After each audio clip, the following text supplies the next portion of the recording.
So first you pry the keyboard out from this side. See the latches here.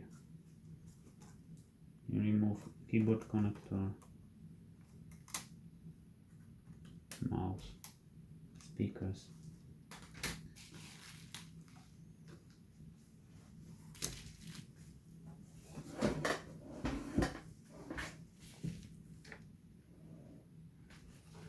It's good to have chair or something under the screen in case of accident. Don't forget to remove all the screws. There are two under the CD drive.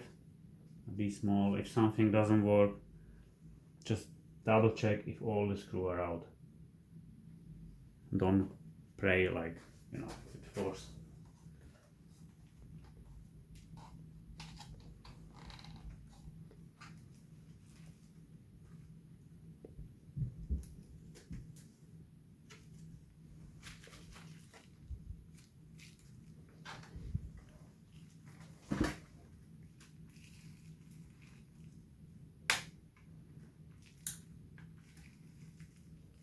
Put the start on the side of the DVD because these connectors are always the worst.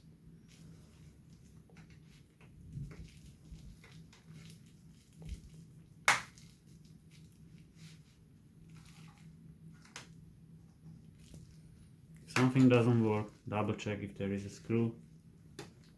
You see there is a screw.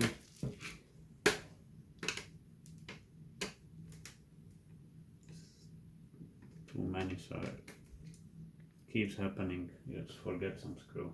That's absolutely normal.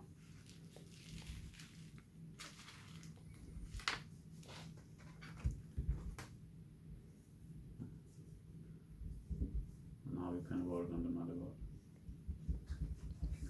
Thanks for watching.